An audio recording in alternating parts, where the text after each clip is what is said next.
And then the Lord said to Joshua, "Do not be afraid, do not be discouraged. Take the whole army with you. Go up and attack Ai, for I have delivered into your hands the king of Ai, his people, his city, and its land. You shall do to Ai and its king as you did to Jericho and its king, except that you may carry off their plunder and livestock for yourselves. Set an ambush behind the city." So Joshua and the whole army moved out to attack Ai, and he chose 30,000 of his best fighting men and sent them out at night with these orders: "Listen carefully. You are to set an ambush behind the city, and don't go very far from it. All of you be on alert. Now I and all those with me will advance on the city. And when the men come out against us as they did before, we will flee from them, and they will pursue us until we have lured them away from the city. For they will say, 'They are running away from us as they did before.' So when we flee from them, you are to rise up from ambush and take the city. Now the Lord your God will give it into your hand. When you have taken the city, set it on fire. Do what the Lord has commanded. See to it you have my orders." Then Joshua sent them off, and they went to the place of ambush and lay in wait between Bethel and Ai, to the west of Ai. But Joshua spent that night with the people. And early the next morning Joshua mustered his men, and he and the leaders of Israel marched before them to Ai. The entire force that was with him marched up and approached the city and arrived in front of it. They set up camp north of Ai, with the valley between them and the city. And Joshua had taken about 5,000 men with him in ambush between Bethel and Ai, to the west of the city. They had the soldiers take up their positions, and all those in the camp to the north of the city and in ambush to the west of it. That night Joshua went into the valley. When the king of Ai saw this, he and all the men of the city hurried out early in the morning to meet Israel in a battle at a certain place overlooking the Arabah. But he did not know that an ambush had been set against him behind the city. Joshua and all Israel let themselves be driven back before them, and they fled towards the desert. And all the men of Ai were called out to pursue them, and they pursued Joshua and were lured away from the city. Not a man remained in Ai or Bethel who did not go after Israel. They left the city open and went in pursuit of Israel.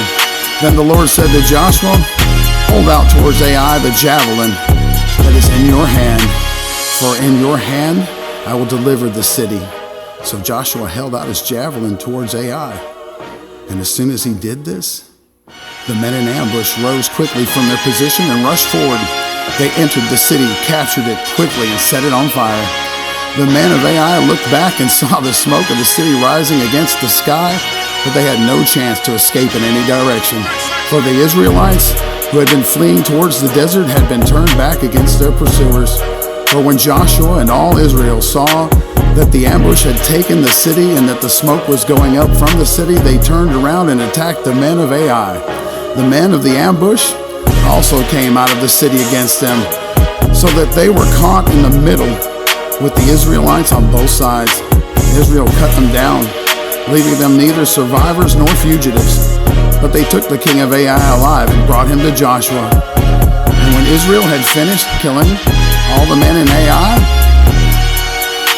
in the fields, in the deserts, where they had chased them, and when every one of them had been put to the sword, and all the Israelites returned to Ai and killed those who were in it, 12,000 men and women fell that day, all people of Ai.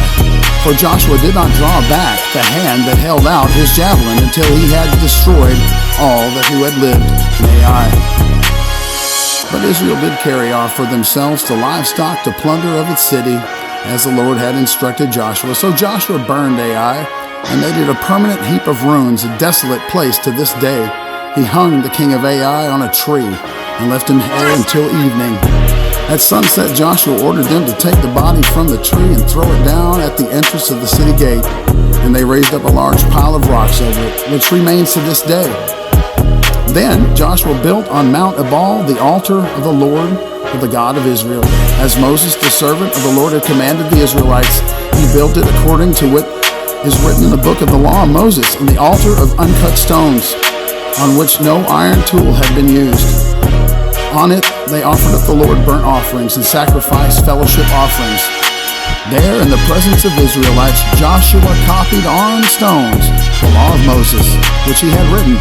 All Israel, aliens and citizens alike, with their elders, officials, and judges, were standing on both sides of the Ark of the Covenant of the Lord, facing those who carried it, the priests, who were the Levites.